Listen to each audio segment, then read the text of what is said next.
Shalom, bon Erev Shabbat, Shemot.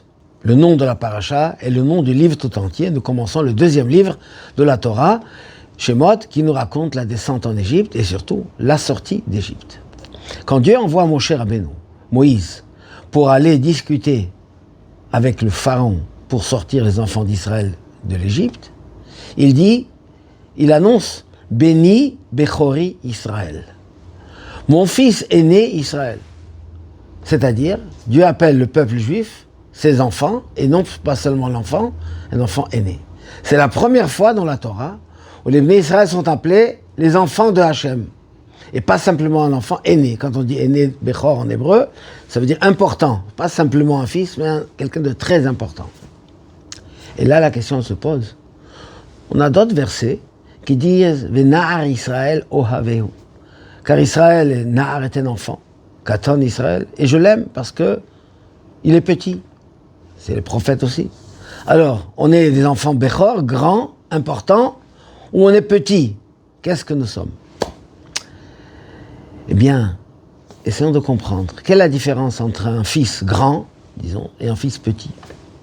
Un fils grand, le lien avec le père est plus intellectuel, parce qu'il travaille bien, il est gentil, il respecte les parents, il a des qualités, et il a des bonnes notes à l'école, et il est quelqu'un qui pourra prendre la suite, quelqu'un à qui on est attaché, pas seulement parce qu'on est le père, biologiquement, mais parce que on l'aime à cause de ses qualités, à cause de son comportement, à cause de ses connaissances.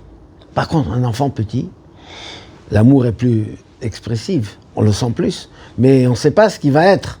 Quel serait son caractère, quelle serait sa personnalité, il sera bon élève ou pas, on ne sait pas. Mais on l'aime, ça n'a aucune différence. À cet âge-là, on ne fait pas de différence, on ne voit pas, c'est plus tard qu'on va faire la différence.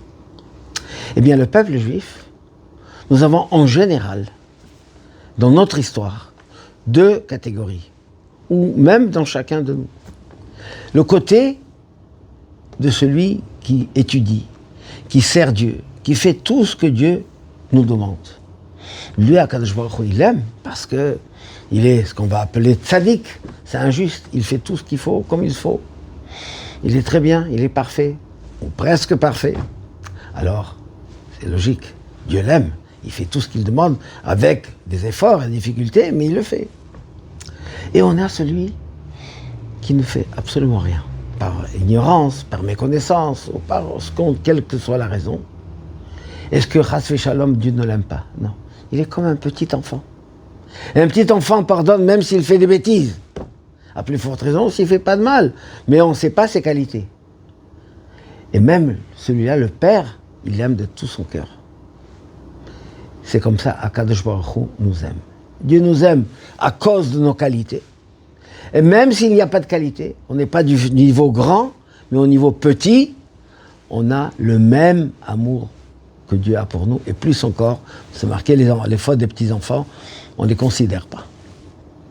Chacun de nous a les deux. On a le côté étude, compréhension, connaissance, comportement, mais on a ce qu'on appelle Kabbalat Ol, la soumission à la volonté divine sans connaître, sans comprendre, sans chercher à savoir pourquoi. On fait les choses parce que Dieu nous demande de faire. On met les téphilines parce que Dieu nous demande. Bien sûr qu'il faut après étudier, comprendre, connaître, etc. Mais le but, au départ, c'est l'enfant. C'est comme on est petit. Mais il ne faut pas s'arrêter là. Il ne faut pas se dire, bon, moi je fais comme ça, je ne cherche pas à approfondir. Pas du tout, au contraire. Nous avons la mitzvah d'être grand.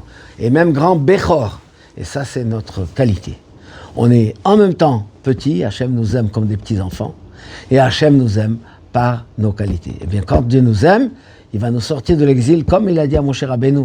J'ai vu les enfants, mes enfants, qui sont en souffrance, je vais les sortir de l'exil.